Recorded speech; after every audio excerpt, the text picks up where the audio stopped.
আসসালামু আলাইকুম সবাইকে, আশা করি সকলেই ভালো আছেন। আজকে আমি আপনাদেরকে বলবো আপনাদের মোবাইল থেকে ডিলিট হয়ে যাওয়া সকল ছবিগুলোকে আপনারা কিভাবে ফাইল ম্যানেজার থেকে রিকভার করবেন। আপনাদের মোবাইলটি কেনার পর থেকে এখন পর্যন্ত যত ছবি আপনারা ডিলিট করেছেন সবগুলোকে খুব সহজে ফাইল ম্যানেজার থেকে রিকভার করতে পারবেন।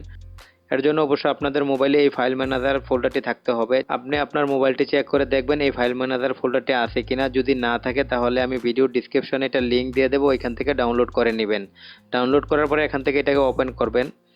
ওপেন করার পরে এখানে দেখেন ফোন স্টোরেজ আছে, এটাতে ক্লিক করবেন। করার পরে এখান থেকে আপনি পিকচার নামে একটা ফোল্ডার আছে, এটাকে দেখবেন কোথায় আছে। দেখেন এখানে পিকচার নামে ফোল্ডারটা চলে আসছে। যদি আপনার মোবাইলে পিকচার নামে ফোল্ডারটা না থাকে তাহলে এখানে দেখেন আরেকটা ফোল্ডার আছে DCIM, তো আপনারা এটাতে ক্লিক করলে কিন্তু এটার ভিতরে পিকচার ফোল্ডারটা পেয়ে যাবেন। তারপরে এখানে আপনি পিকচারে ক্লিক করবেন।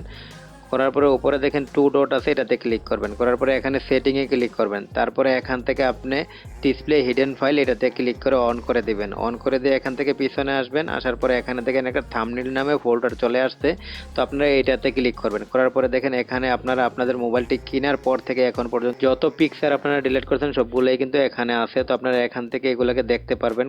তারপরে আপনারা যদি এটা আপনাদের গ্যালারিতে নিয়ে যাইতে চান তাহলে আপনারা কি করবেন, এই যে থাম্বনেইল ফোল্ডারটা আছে এটাতে ক্লিক করে ধরে রাখবেন। ধরে রাখার পরে এখানে দেখেন মোর লেখা আছে, আপনারা এটাতে ক্লিক করবেন।